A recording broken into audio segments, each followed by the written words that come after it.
গত জমায় বলেছিলাম কুরবানি সম্পর্কে কিছু আলোচনা। এই কুরবানি শুরুটা কোথা থেকে হয়? সে আমাদের আদি পিতা হযরত আদম আলাইহিস সালামের যুগ থেকে কুরবানির শুরু। আবার আমাদের মধ্যে যে কুরবানিটা প্রচলিত আছে, এই কুরবানি সেই কুরবানি না। হযরত আদম নবীর শুরুতে যখন কুরবানি হয়েছিল সেটার উদ্দেশ্য ছিল ভিন্ন, কিন্তু এখন আমরা যে কুরবানিটা করি সেটার উদ্দেশ্য আবার অন্যরকম, যদিও দুইটা কুরবানি আল্লাহর নৈকট্য হাসিলের জন্য।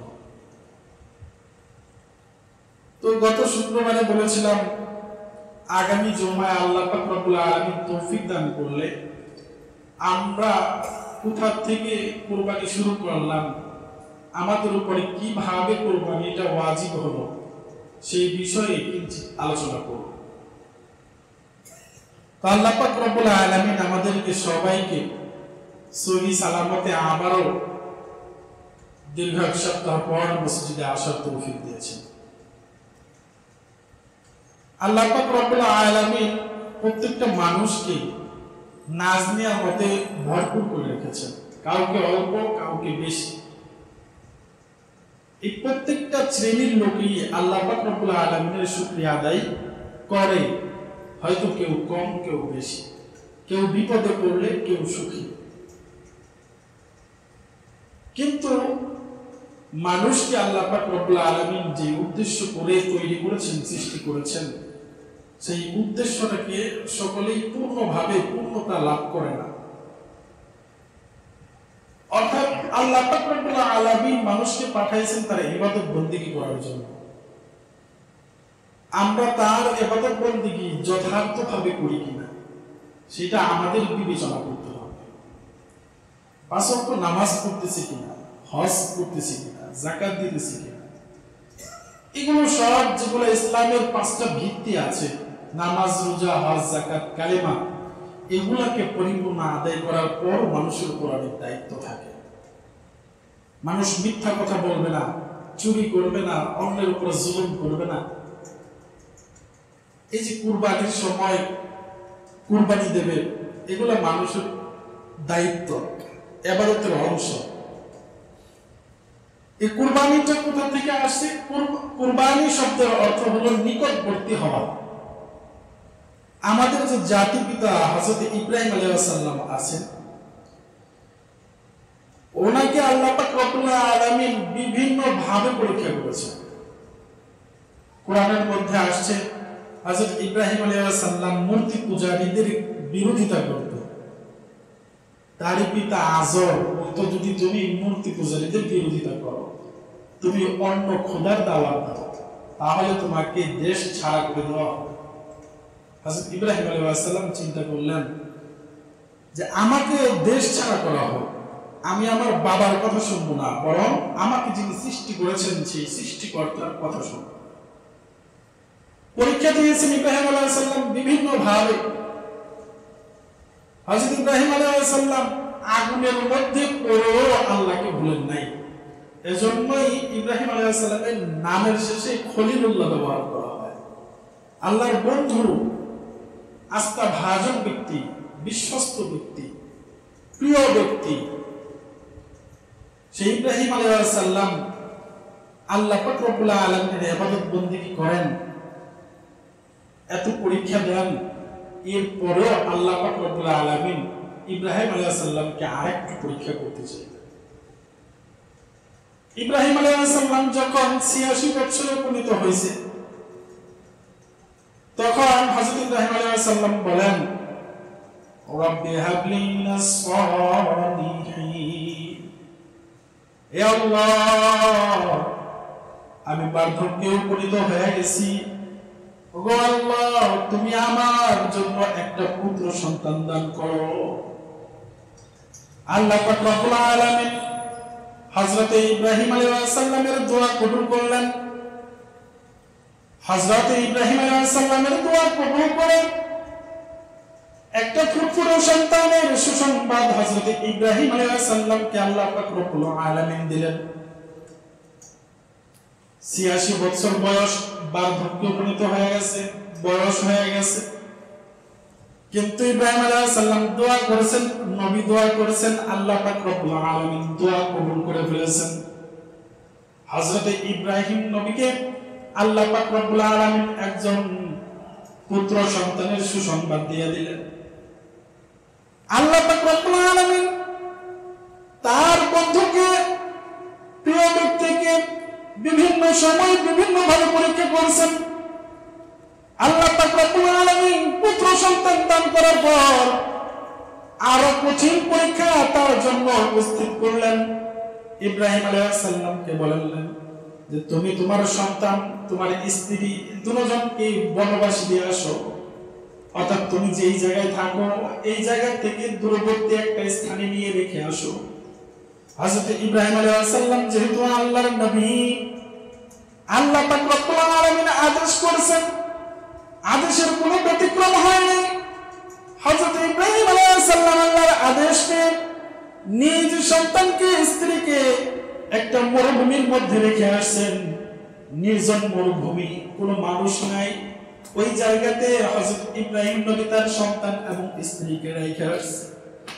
এত মহব্বতের সন্তান, ৮৬ বছর বয়সে সন্তান হয়েছে।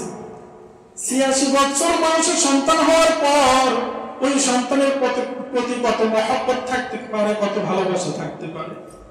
ইব্রাহিম নবীর এত ভালোবাসার পুত্র, এত মহব্বতের পুত্র, আল্লাহ পাক রব্বুল আলামিন আদেশ করেছেন, সঙ্গে সঙ্গে আদেশ পালন করে ফেলছে। ইব্রাহিম আলাইহিস সালাম ত্যাগের পর ত্যাগ করেছেন। আল্লাহ বিভিন্ন ভাবে পরীক্ষা করেছেন, পরীক্ষায় উত্তীর্ণ হয়ে গেছেন। এবারও ব্যতিক্রম নয়। আল্লাহ পাক রব্বুল আলামিন সন্তান এবং স্ত্রীকে মরুভূমির মধ্যে রেখে আসতে বলছেন। ইব্রাহিম নবী মরুভূমির মধ্যে সন্তান এবং স্ত্রীকে রেখে চলে আসছে।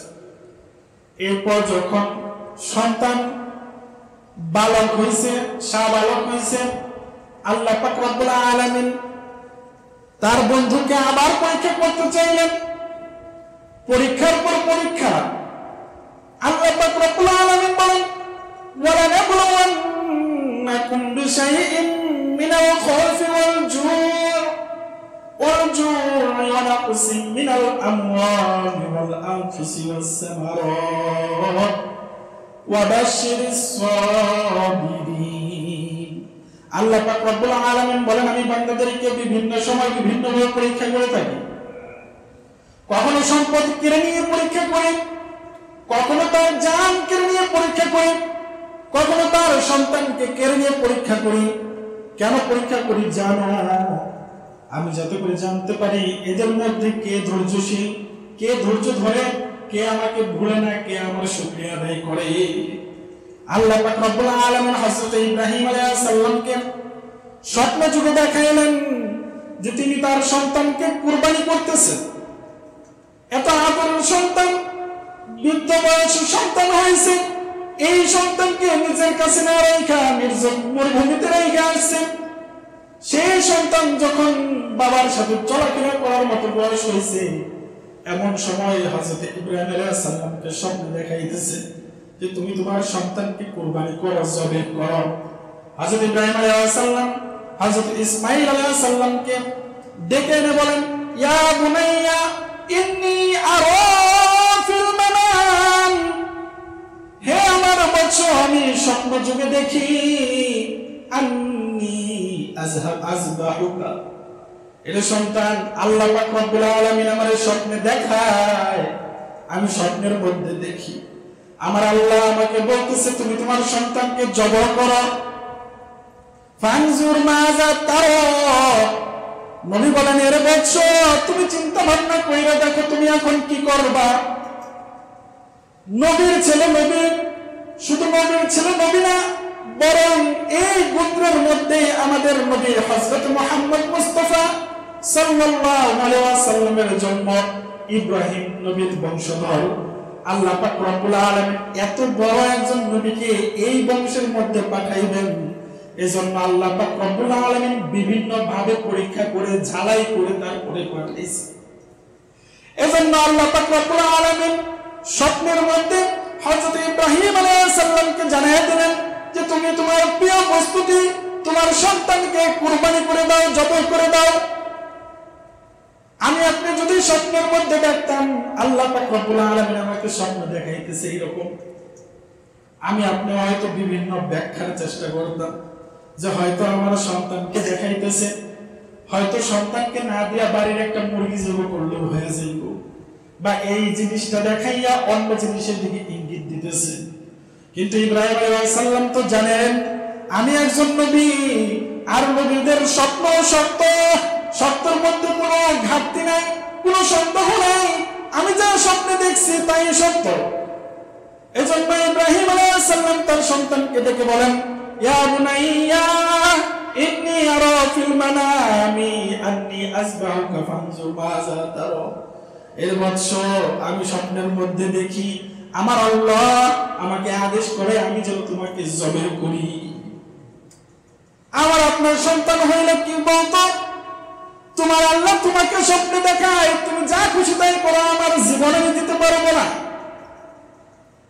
এখন যদি এমন হইতো সন্তান বলতো আমি পারবো না, আমাকে বাড়ির থেকে বের করে দাও, ত্যায্যপুত্র করে দাও, কিন্তু আমি তোমার হাতে জবাই হতে পারবো না। নবীর ছেলে নবী, তার জবাবটা কিরকম?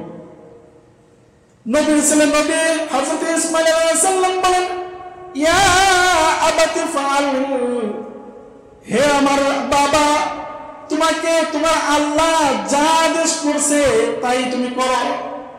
ইয়া আবাতি ফাআল মা তুমারু, হে আমার বাবা, তোমার আল্লাহ তোমাকে যে আদেশটি করেছে তুমি সেটাই করো।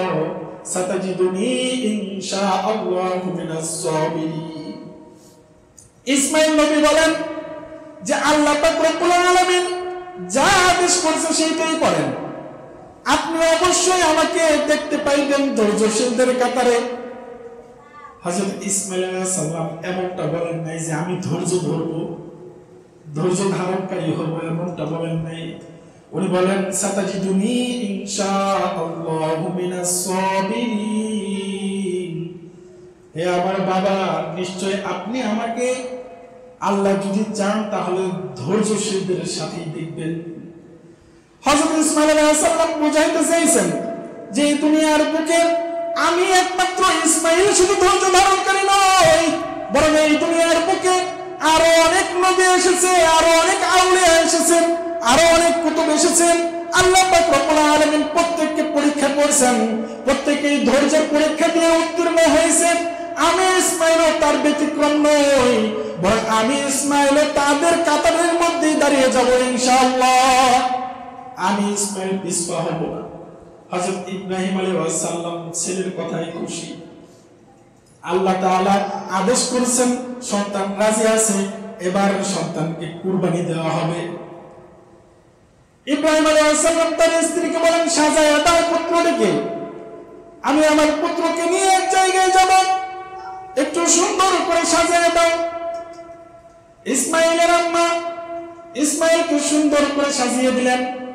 ইব্রাহিম আলাইহিস সালাম হযরত ইসমাঈল আলাইহিস সালামকে সঙ্গে নিয়ে চললেন। শয়তান উপস্থিত ইসমাঈল আলাইহিস সালামের মায়ের নিকট, বিবি হাজরার নিকট শয়তান উপস্থিত। এরে হাজরা, তুমি কি জানো তোমার সন্তানকে ইব্রাহিম কই লয়ে যায়? বিবি হাজরা বলেন, সন্তান তার বাবার সাথে গেছে, কই লয়ে যায় এটা আমার জানার কি দরকার?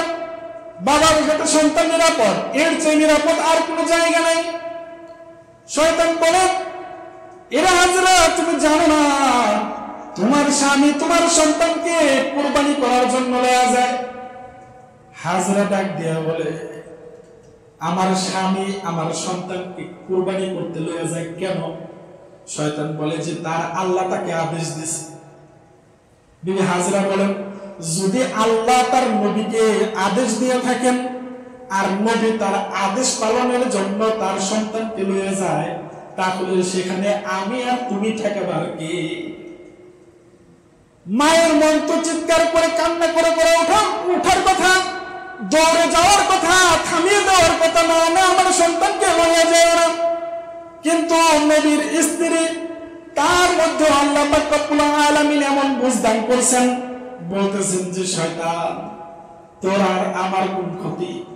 আল্লাহ আদেশ করেছে, বান্দা আদেশ পালন করতেছে, সেটা তাদের ব্যাপার। শয়তান দেখলো এই জায়গায় আর কোনো কাজ হলো না। এবার শয়তান দৌড়ে গেছে ইসমাইলের নিকট, পেছন থেকে ডাকে, এরে ইসমাইল এত সাজুগুজু করে কোথায় যায়? ইসমাইল বলেন আমার বাবা আমাকে লইয়া যায়। আমার বাবা কোথায় লইয়া যায় আমি জানি না। শয়তান বলে জানো না তোমার বাবা তোমাকে জবেহ করার জন্য লইয়া যাইতেছে। ইসমাইল বলে কেন জবেহ করবে?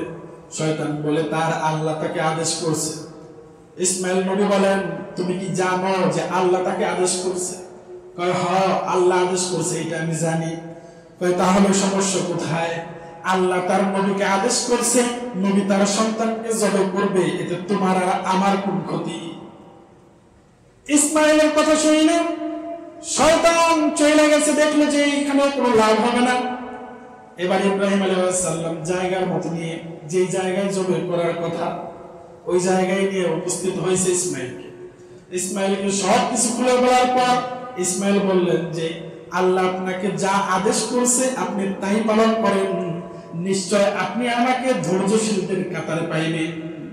তবে বাবা আমার একটু অনুরোধ, আমার অনুরোধ হইল আপনি আমাকে যখন জবেহ করবেন তখন আপনি আমাকে উপর করে শোয়া দেন, কারণ আমার চোখ আর আপনার চোখ যদি একসাথে হয়ে যায়, আপনার চোখের দিকে যদি আমি তাকিয়ে থাকি, আমার চোখের দিকে যদি আপনার চোখের দৃষ্টি পড়ে যায়, হয়তো আপনার মহব্বত লেগে যেতে পারে, মায়া লেগে যেতে পারে, এজন্য আপনি আমাকে উপর করে শোয়া দেন।